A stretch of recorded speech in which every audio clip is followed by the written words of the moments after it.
Hey everyone, I hope everyone is getting some nice spring weather now and is getting geared up for their gardens this year.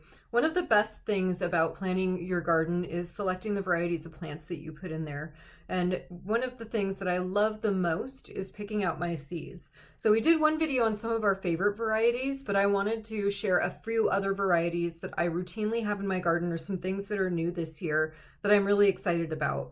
So the first thing that's gone in the ground already is this. It's called Rocky Top Salad Mix.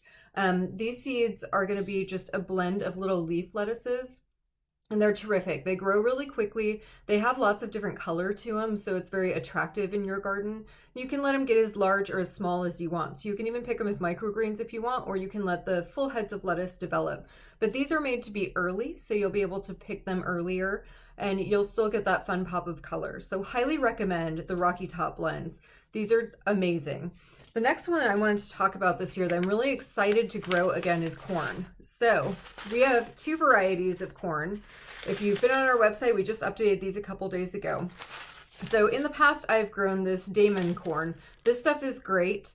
This has been my most pest-free variety, and it also has been okay for spacing my raised beds. If you've never grown corn before, it does take up a heck of a lot of space and you need a few rows. But this is my favorite. However, this year, I'm trying these, and this is called Orchard Baby Corn.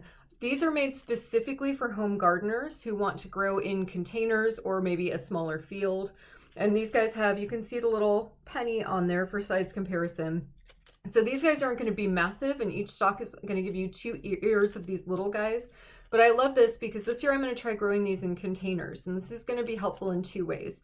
One, I don't have to dedicate 1 or 2 of my entire beds to corn. And 2, I have a squirrel who tends to dig up all of my corn seeds. So I'm going to start these guys in a bag inside, and once they sprout, move it outside when the squirrels will then be leaving them alone more. But this is a new variety I'm really excited to try. Next up, what can go in the ground right now is asparagus. This is Mary Washington asparagus. I have 2 types of asparagus in my garden, and Mary Washington is by far the hardiest and most prolific variety.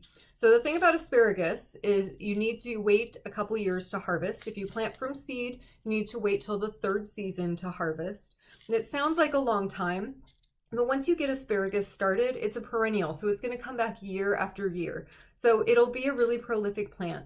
Very easy care, very hardy, and it's also an attractive plant. After the asparagus stalks have kind of grown for the season, they get kind of these lacy looking fronds. You'll sometimes get some butterfly larvae that'll nibble at them, but this is a great addition to any garden. It's also ornate enough and comes up early enough that it can be part of a landscaping garden as well. So something that, say, is in a front yard are very attractive. Highly recommend these guys. Next up are bunching onions. And if you've worked with me at all or watched my videos, you know how much I love bunching onions. These are red Welsh, so that means the little onions are going to have kind of a red tone to them, which is very pretty. The reason I like bunching onions so much is because you can harvest them way early. This is another one of these things you can pick as a microgreen and eat on salads, sprinkle on food, but then it's a great cooking onion as well. Excellent for stir-fry dishes, great on the grill. Bunching onions are not going to take nearly as much time in your garden, and they don't take up almost any space. You just need about 1 inch of space for each one. They don't get a big bulb like you would with, say, a sweet onion or yellow onion, but they're great for cooking, and you get a lot of them really quickly. So this one I highly recommend. Red of Florence is another good variety. I really like the red ones. I think they have a little bit better flavor. Next up, we got beefsteak tomato seeds in. So these guys have been sold out for a while, and we finally got more of them in, and a couple other kinds of tomatoes. This is one of my favorite. Beefsteak are going to be by far one of the best slicing tomatoes you can have, and they are far more prolific than a lot of heirloom varieties. I know sometimes home gardeners are disappointed because you get this big plant, but you only have a few full-grown fruits that you get at the end of the season. You're going to get more from a beefsteak. This is a long-grown heirloom variety, I should say. And these are excellent, excellent fruits, really good flavor. And the last thing I'm going to talk about are peppers. This is another pepper, another seed that we finally got in that we're back ordered, and these are shishitos. If you're into stir frying, if you're into Asian foods, these go great in a lot of different dishes, Thai dishes. Shishitos are highly prolific. They're kind of like a jalapeno, so you're going to get a heck of a lot of these. with some good heat. They ripen to that red color, they'll start off green, and you can eat them early. So as soon as they really start to appear, you can eat them. But these are going to be an excellent addition if you like having a jalapeno plant. These are excellent for cooking and slightly different cuisine. And the other pepper I wanted to feature, these are called pita peppers. Little tiny peppers. They're like the size of a little bead, but they pack a lot of punch. They're very spicy.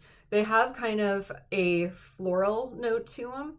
So I actually dried a bunch of these and ground them up, and they add not only heat, but a lot of the kind of sweeter floral notes that some other types of dried peppers miss.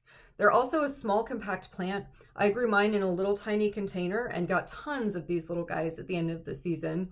They are known to be a good plant to have inside. So if you have a really sunny window or if you have a grow light inside, you can keep these going all year round, and you get a lot of bang for your buck because of all the flavor. So hopefully you'll be interested in trying some of these new varieties. We've got them up on our website, so check them out. And if you have favorite seed varieties too that we haven't covered, by all means, leave those in the comments. We want to know what everybody is excited to grow this year.